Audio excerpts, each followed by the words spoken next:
Hello everybody, welcome to a World of Warship Blitz battle. This battle is in the Tier 8 German battleship, the Tirpitz. As you can probably tell from the title of the battle, there is an accident in this battle, and the accident has already happened. We've been playing in a division, and one of our division mates said, can we play Tier 9? And two of us weren't paying attention. So the Gascon and the Tirpitz are in a battle with the Yamato, Musashi, and a Republic, as well as a Fletcher and a Goering on the other team. So this is definitely a whoops moment. And there's a Worcester out there as well. And yeah. Okay, so, well, you know, the matchmaking is supposed to try and do its best, so we'll try and do our best too in the Tirpitz. Now, the Tirpitz has got an additional problem, additional handicap in a game of this type.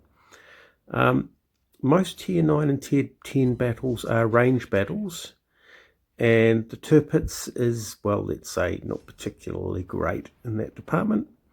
The dispersion's terrible. And I have this with a secondary build, which means that I don't have the dispersion, the mod, the main battery modification 3, which provides an improvement in dispersion.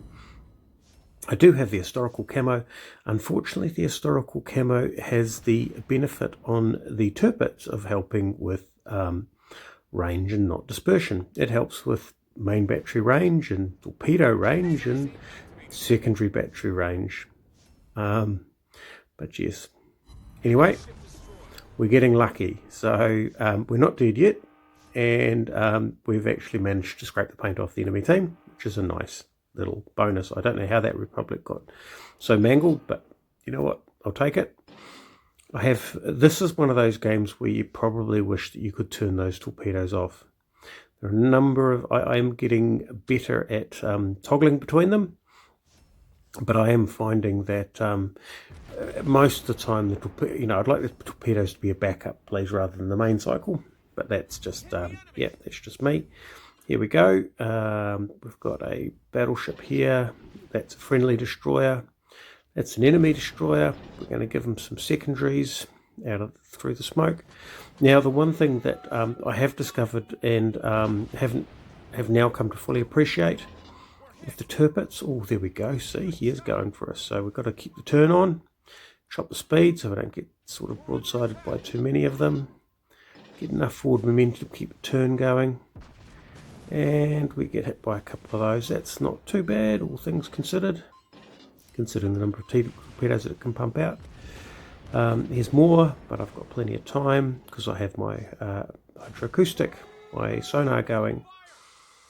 We'll see if we can line ourselves up not to get smashed by too many of those. I suspect, though, the tail of the ship will swing around because overcompensating. Looks like we're going to take one of those. And they run out of steam just before they hit. So far it's 2 for us, 2 for the enemy team. I think by this stage we had lost our Gascon, our Tier 8 French battleship. The Tirpitz is a little bit better at taking that sort of punishment, so we're still in the mix. So let's see how we go. What do we got here? We've got the Worcester. I just need to shoot at something, and unfortunately I've done a big turn, which means my guns are going to take forever to get back on target. There is is that the Musashi? There's the Worcester firing at us. We're a lovely target for him. We fire our improved reload, and we get some hits, which is, well, better than not getting any hits. Yeah, not worried about that Worcester. I probably should have gone for the Worcester rather than the because right near the end of the game, I just basically wanted to see if I could get knock this guy off, because he's obviously doing a lot of damage. Not quite there. There's some torpedoes. Ignore those. He's gone. And now it's time for our friendly Worcester. Now, unfortunately, he is out of secondary range because the Tirpitz secondaries they're 6-inch secondaries, so they're basically cruiser guns, and they have an almost 8-kilometer range. I'd like to loft some secondaries over that, but the arcs are too flat. I've got my mains out. Unfortunately, my mains are loaded with AP. There go my auto secondaries, my proximity detectors, and this guy's going to come out and give me a hammering if he can do it, which is probably what he would do. Let's have a look. So fire some torpedoes, just to try and yeah. There goes the secondaries, pepper them in. There goes the primaries. Chop the speed and turn in, chop the speed. Come on. And we wear a lot of, well, okay then. Well, that didn't really slow much down. But slow on the reaction there.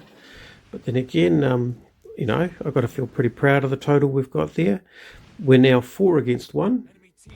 I may not make it through to the end because this Worcester really has got my number and I'm on the dregs of my health. We get some hits on him. There goes the secondaries. Bet you he's going to be a bit surprised by the fact that those hit. If I'd had my heel going, I probably would have been able to crank my way through the battle. But as it turns out, considering the circumstances, I feel justifiably proud of that battle, and so therefore I'll. Well, you're getting to see it. I should show you at some points battles that I'm not proud of, and the Republic takes down the Worcester, ending the game, and yeah, with a victory. Now, obviously, the Shimakaze. Now, have a look at the score for the Shimakaze, because the Shimakaze pilot obviously knows what he's doing.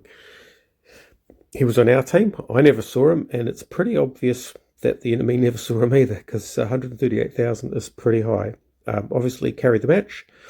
At the lower end, obviously, it's a bit of a struggle there. 44,000 and a couple of kills. I'm pretty happy with that. A tier 10 match with the Tirpitz. 39 main battery hits, 18 secondary hits, and most of the way through the end. Anyway, hope you enjoyed it. Thanks for watching. Catch you next time.